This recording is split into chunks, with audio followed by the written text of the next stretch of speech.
I'd like to do a video on drip irrigation problems that I've had to learn the hard way on a lot of stuff. So we look at timers, emitters, and washers. Leaks are always an issue. Always having to chase those down. So I like to use these quick disconnects on my stuff if I have to mow and disconnect to get the hose out of the way to mow in the backyard. And stuff that, like this one right here, it comes with this type of washer. And I use the black washers that look like this. But these washers, they like to leak. This washer here, the red one, that used to work for garden hoses a lot when I was younger, but they're too big. This kind here looks like neoprene. They don't work.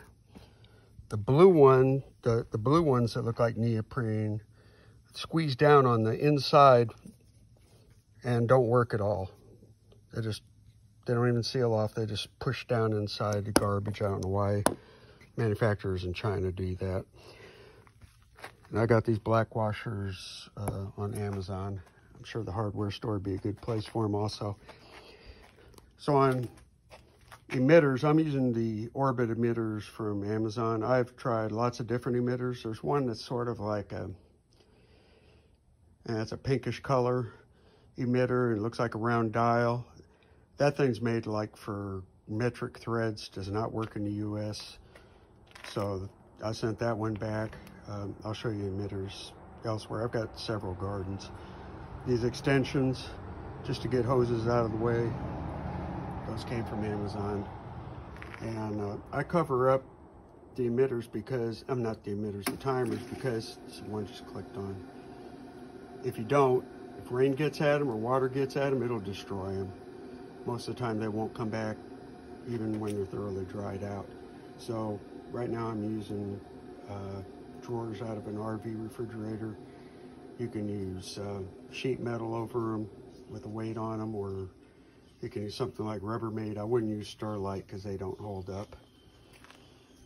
So I've got a bunch of gardens. So one issue, you can't have, so I've got gardens over here, all down there, and over here, and up that little bit of a hill. You can't have too many plants on one timer. So I've got two timers in this area. One of them is for up here because you have to check and test out your emitters. Like right now, I see I sprung a leak. Yep, this thin-walled plastic blew the side out of it. They're a lot easier to assemble, but they break. And that's a brand new leak. Up the hill there, if you don't have enough pressure, those plants up there are not going to get much water at all. These emitters right here, like this is a gallon per minute. You can't rely on what they say that they're emitting. You have to look at them. Some of them drip way too slow. And to hold them down, I've started to prefer these weed fabric hold downs instead of the little plastic clip-on types, which tend to pinch off the hoses when you use them. You stick them into the ground, they're like a C shape. So we'll go over here and deal with the other issues. I've been fighting with these other timers because I've had leaks. And I also had an issue with, I was like, why isn't any water coming out of the emitters? You know, just like barely at all. Ended up taking the hose off of the Orbit timer, and the filter was all clogged up with organic debris. So I cleaned that out.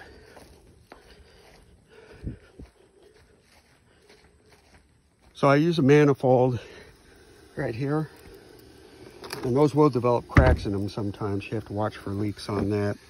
So this is the type of timer I'm using. That's about as good as I can find. I don't claim to know everything, but I know what I've been through.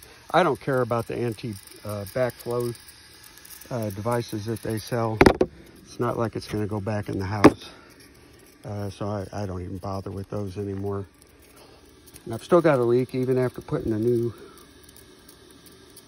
washers on these, so I'll have to figure this one out. The reason I'm using this quick connect is I do mow back here. I have to take that hose out of the way. On these spray type emitters, I have to look at them and adjust them up and down so that they don't spray too much or too little. I believe that is about it.